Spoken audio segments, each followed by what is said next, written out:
In wherever soldiers are deployed, whether in deserts, mountains, or forests, it's not always enemy combatants that define the struggle.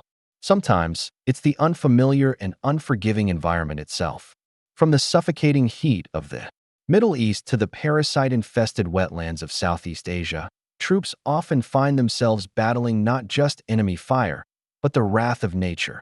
Ask any combat veteran who's served in the tropical zones, and you'll hear the same sigh. The jungle was the real enemy. The humidity soaks your clothes in minutes. The rains never stop. The vines entangle your legs. And then there are the creatures, bugs, reptiles, and worse. Among all those jungle horrors, one particular terror keeps coming up in whispered conversations and old war stories.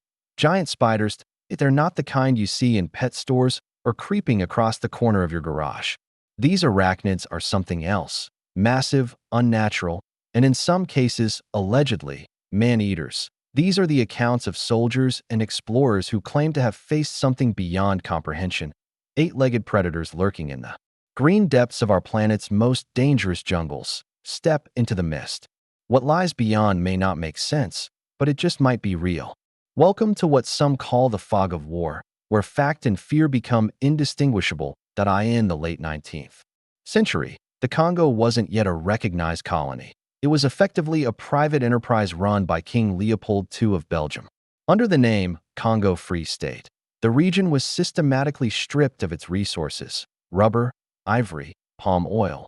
Using forced labor, all under the brutal supervision of a mercenary army known as the Force Publique. This military arm, made up of African soldiers and led by European officers, was tasked with defending Leopold's claims, suppressing uprisings, and pushing back Arab slave traders who were moving into the territory. Sometime between 1892 and 1894, during one of the missions into the jungle, a patrol of Force Publique soldiers vanished.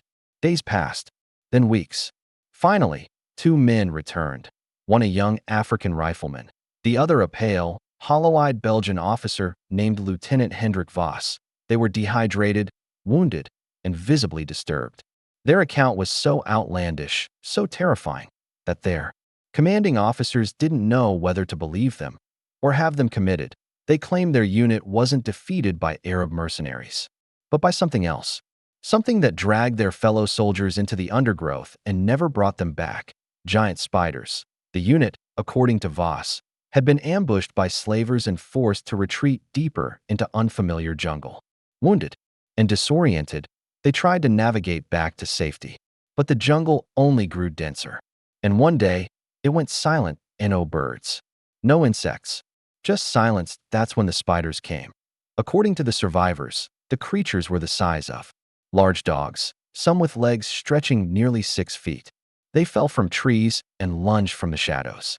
They moved too fast for the eye to follow, biting and dragging men off, screaming into the trees. Panicked, the troops fired blindly. Some were tripped up by vines. Others simply disappeared mid-scream. Voss and the young soldier ran. Somehow, they survived. Local Congolese villagers later told Belgian officers that the two men had likely entered a region haunted by a legendary predator, the Djebera, a spider-like beast said to guard ancient sacred land. Descriptions of the creature matched Voss's account: giant, fast, venomous, and intelligent. Some believed it could mimic human voices to lure victims into the webs. Modern scientists scoff. But to those living near the forest, the Djebera isn't myth. It's something you hope never finds you. Just across the border in Uganda, another tale emerged. This one involving Arthur Preston, a British missionary traveling to a lakeside village with 2 native guides. While cutting through dense thicket, the trio became ensnared in what Preston later described as webs stronger than rope. As they struggled to break free, 2 massive spiders, each with legs as wide as a wagon wheel, pounced. The guides screamed but were bitten before they could move. Preston managed to draw a revolver and fire wildly, wounding the spiders and forcing them to retreat, but the venom had done its work. Both guides died within hours. Preston wandered alone for days before reaching civilization, a shell of a man. Many dismissed his account as hysteria. The locals, however, didn't. They believed he'd encountered the Mbuya, another name for the Djebera in East Africa. Years later, another eerie encounter would give weight to these legends that a European couple, Reginald and Eliza Hartwell, were exploring Congo's interior in 1938 when they stopped their Jeep after seeing something cross the road. At first, they assumed it was a monkey or small cat, until it stood still that it was a spider, so massive that Reginald, shaking with fear, couldn't even lift his camera. The legs spanned over 4 feet. Eliza wanted to return home immediately. The creature disappeared back into the forest, and they never spoke of it again until much later in life. To this day, locals call such sightings encounters with the Jabari. Fofi, giant spider, in the Bantu dialect. Fast forward to World War II. Dense jungles and places like Papua New Guinea were battlegrounds where Allied forces clashed with Japanese troops. One night, an American soldier on patrol stopped dead in his tracks.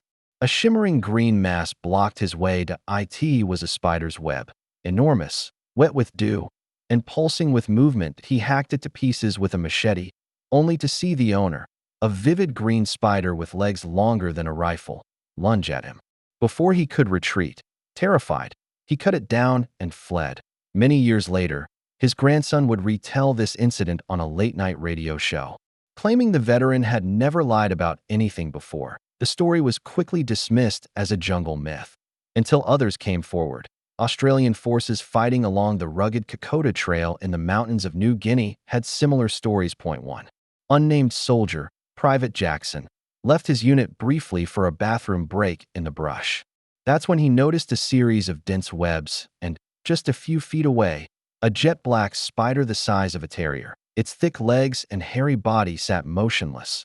Jackson backed away slowly, never blinking. He didn't speak of it again until after the war. To the Australians, it was just another jungle monster, one they hoped never to see again. By the time American Special Forces were operating deep in Vietnam's jungles, their missions often meant weeks in the wilderness, far from base camps and support. In one account, a 5-man recon team moving through swampy terrain near a river stopped when they noticed a large object in the brush. It moved. At first, they assumed it was a wild boar.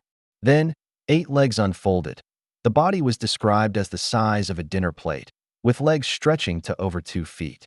It moved silently. Predatory, the team opened fire. Even after several rifle bursts, the creature was still moving, slowly retreating.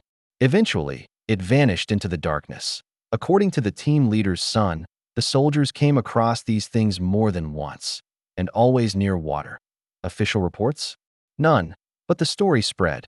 Jungles aren't the only place where soldiers have encountered unnatural spiders. In 2009, a U.S. Army unit stationed at FOB Redwater in Iraq experienced something different. While walking back from the Chow Hall one night, soldiers noticed a feral cat hissing violently at something under a housing unit.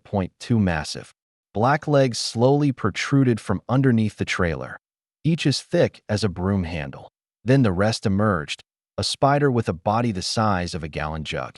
Fast, aggressive. In seconds, it pounced on the cat, bit it, and dragged it away, climbing a wall and vanishing. All 4 soldiers witnessed it. They never spoke of it on record, but the memory never left them.